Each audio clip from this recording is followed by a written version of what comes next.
Hi ladies, Dionysia here, and I wanted to take some time out with you today to speak to you about my upcoming class for the summer on Persephone's journey. So many of you might be familiar with the Persephone journey about the maiden who's abducted by Hades and taken down into the underworld, and then Demeter, her mother, goes searching for her across the lands, and ultimately Persephone's story is that she's in the underworld half of the year and above in the earth planes the other half of the year, and that becomes a cycle for her, a cyclic passage. And this class that I'm doing this summer is about how that myth applies to our lives. And there's several ways that we can look at that myth. The relationship between Persephone and Aphrodite, the relationship between a Persephone woman who's walking with that archetype and how that's related to the Aphrodite archetype and how it's related to women. But for this class, we're actually going to be focusing on the origin of how a woman might start dealing with that archetype and how it started for Persephone herself and the trajectory of her relationships with men. So many of you know that I'm the sexuality and intimacy mentor of Her Mystery School, and I've been working with women for many years now around their relationships, around sexuality, their relationships to their bodies. And, a large majority of the women that I work with, I see this archetype playing out in their lives. And the reason for that is that when we have an experience with a man, a Hades figure, sometime early in our lives, let's say anywhere from birth really up until our mid-20s, when we're young, when we're really, really in our maiden phase, then we start to develop patterns of behavior that are pretty common and some of them even universal among women who've had that experience of some kind of abduction from their innocence early in their lives. And this can be a touchy subject, right? This can be hard to talk about. It can be hard to acknowledge to ourselves that we've got that going on. But if you're a woman who really struggles in your relationships with men or in intimacy at large, then this class could be really good for you in that way. And, yes, your Hades experience could be rape. It could be molest. It could be those things. But it could also be an experience of being terrified by the way that a man is relating with you. So it doesn't necessarily mean that rape was the thing that happened. It means that on some level, regardless of the action that was there, the emotional impact was terror. And out of that led into a sort of a despondence or depression. And then that sort of becomes a roller coaster that women who have this archetype ride on.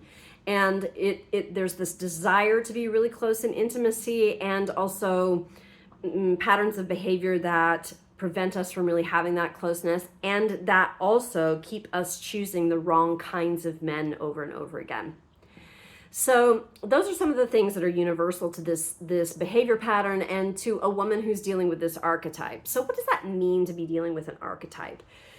The Greek gods and goddesses were the first gods and goddesses of the ancient world before Christianity came in and created its origin story.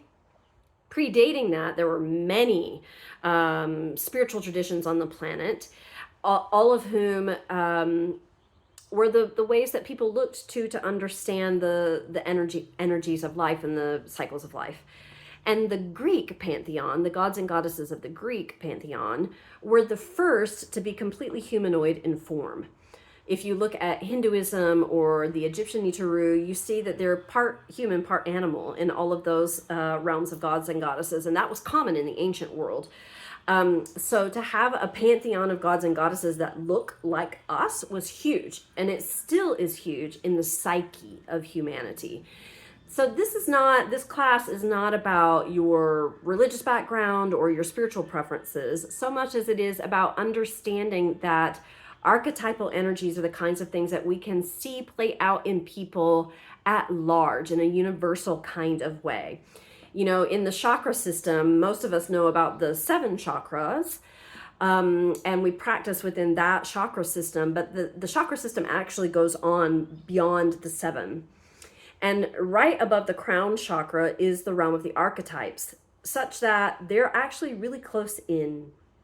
And oftentimes we're playing out archetypal patterns without even understanding that that's what's happening. So for the Persephone archetype, she's going to be a woman who really has trouble in those intimate relationships. And she often feels like she can't really stand her own with men. She can't speak up for herself. She's afraid if she does speak up for herself, she'll lose him. She feels a little bit like on edge and like she's walking on eggshells with men, and or she feels childlike with them regardless of her age. She feels like there's something in her that she just can't, she doesn't feel like she can really bring the full power of her womanness and the full power of her womanhood to the situation emotionally.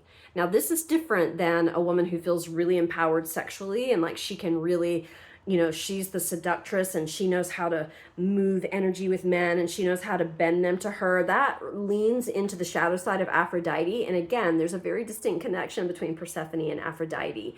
But that's different than feeling like you can speak your truth and you can have your heart open while you speak your truth, and you can choose men who are going to listen to that truth and adjust their behavior accordingly.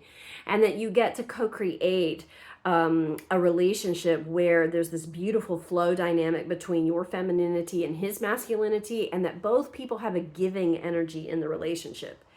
Women who walk with an Persephone archetype don't, unless an unhealed Persephone archetype, the shadow side of the archetype, they don't feel that sense of we're both here in it together, we're both giving, and I'm an equal person in this relationship. She feels underneath him a little bit, except when she has the ability to use her sexual energy to either seduce him in a shadow way or manipulate him. So this is a this can get tricky to understand how this dynamic works, right? And it is complex. And those are the kinds of things that we're going to be unpeeling in this class with Persephone's journey. In the first class of the series, it's a 3-part series. In that first class, we're gonna go through the myth of Persephone in depth so that you understand so much more than Hades abducted her and took her to the underworld and there she lived until she came back out. Like, that's super basic, right? We're gonna be looking at the symbols that are related to Persephone. The pomegranate's a major one, but there are others. We're gonna be looking at her relationship to her mother. This is huge. Who Hades is, and who is the Hades in your journey, so that you're going to be able to start tracking the parallels between this myth, this archetype journey, with your own life story, so that you understand what the importance is of approaching this from the archetype, because the archetype also has a growth trajectory, and that's what we're really going for here, right? Such that in the second class, we're going to be talking about who Persephone is as Maiden, how it all plays out, and really looking at how it has played out in your life and may still be playing out in your life. Third class, we're going to be talking about Queen Persephone. Now, this is something you don't hear a lot about when you hear recountings of this myth, because the forces that be really prefer to keep Persephone in her maiden form, in her abducted form, in her disempowered form. But when you look deeply into the myth, she actually grows into a very, very powerful queen. And we're going to be talking all about that and how that happens and what that means. And then who is Persephone when she comes back up onto Earth? We know, we can see very clearly in the myth who is she when she's in the underworld, but who is she when she's back up on the Earth plane? So we're going to be talking about all of that and how that relates to your journey and your path of growth. How can you become more empowered inside of yourself and in your relationships? How can you feel confident in speaking your truth and using your voice and feeling like you've really got yourself in such a way that you're not an abducted maiden here, you're an empowered queen here? So that's what we're about to do in this 3-part series. It's going to be a super powerful class. It's the first time that I've taught it in this way, although I've been teaching about Persephone for many years now, and I do a lot of this kind of work in my one-on-one sessions with clients and watching how that archetype is playing out in their world.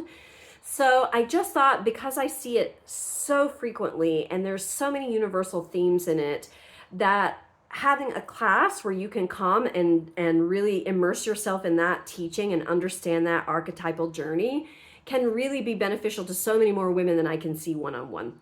So I hope you'll join us. It's going to be an amazing class. We've got a good group coming together already, and it's going to be juicy. There's a lot of juicy content that I have for you and what it can mean for you in terms of taking your growth path into feeling your own empowerment, which is what I'm all about, ladies. I'm all about helping you move towards your empowerment. So if you have any questions, feel free to reach out to me. You've got my email in the my email address in the email below, and of course the link to read more about the class and to sign up for it. I'm so looking forward to being with all of you in this. I am super jazzed about it, and it's really fun for me to be bringing all of this content with you in the same year that I'm taking a pilgrimage, a group of women on pilgrimage to Greece. So there is a connection happening between those two things. You do not have to be signed up for one to be able to do the other, and vice versa, but just that there's a thread moving through here, that there's a real call, I think, right now for what those stories and those archetypes can offer to us as we walk the path of powerful woman. So come join me, get into your queen embodiment, help heal, tend to, care for, love your maiden self. We're going to do a lot of that through this class, and find the growth that's there for you. Okay, I look forward to being with you then. Sending big love to you. Mwah. Blessed be.